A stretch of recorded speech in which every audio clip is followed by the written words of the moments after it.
আসসালামু আলাইকুম, আমি জুবায়ের বলছি। আশা করছি আপনারা সকলেই ভালো আছেন। আপনারা নিশ্চয়ই সকলে অবগত রয়েছেন যে গতকালকে থেকেই প্রধান উপদেষ্টার বাসভবন যমুনার সামনে আওয়ামী লীগকে নিষিদ্ধের দাবিতে আন্দোলন চলছে। গতকালকে রাত ভর আন্দোলন চলেছে এবং যতক্ষণ না পর্যন্ত আওয়ামী লীগ নিষিদ্ধ করা হয় ততক্ষণ পর্যন্ত সেখানে অবস্থান কর্মসূচি ঘোষণা করা হয়েছে। আজকে বাদ জুমার পর আবারও সেখানে বিভিন্ন রাজনৈতিক দল এবং সর্বসাধারণ সকল জনগণ সেখানে দলে দলে যোগদান করছেন এবং আওয়ামী লীগ নিষিদ্ধের দাবিতে স্লোগান দিচ্ছেন, আওয়ামী লীগ নিষিদ্ধের জন্য অবস্থান কর্মসূচি পালন করছেন। আমরা বলতে চাই যে যখন এই জুলাই গণঅভ্যুত্থানের পর প্রথম সরকার গঠন করা হলো, সেই সরকারের প্রথম দায়িত্ব ছিল, সর্বপ্রথম এবং প্রধান দায়িত্ব ছিল আওয়ামী লীগকে নিষিদ্ধ করা।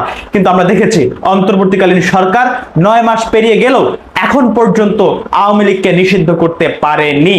আওয়ামী লীগকে তারা নিষিদ্ধ করেইনি, উল্টো আমরা দেখেছি গতকালকে সেফ এক্সিট নিয়ে আওয়ামী লীগের সাবেক রাষ্ট্রপতি আব্দুল হামিদ দেশ ছেড়ে পালিয়ে গেছেন এবং এরকম অসংখ্য আওয়ামী লীগের বড় বড় নেতা যারা হত্যা এবং গুম খুনের সাথে জড়িত ছিল তারা দেশ ছেড়ে পালিয়ে গেছে।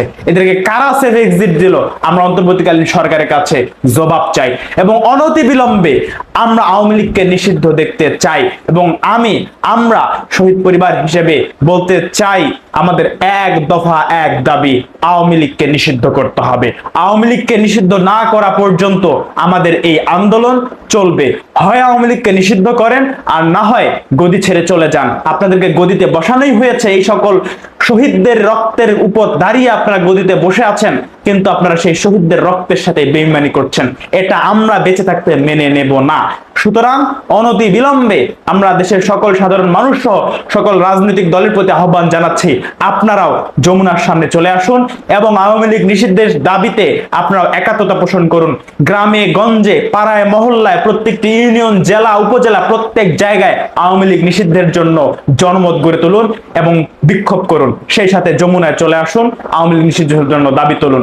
সকলের প্রতি এই আহ্বান রেখে আজকের বক্তব্য এখানে শেষ করছি। আসসালামু আলাইকুম।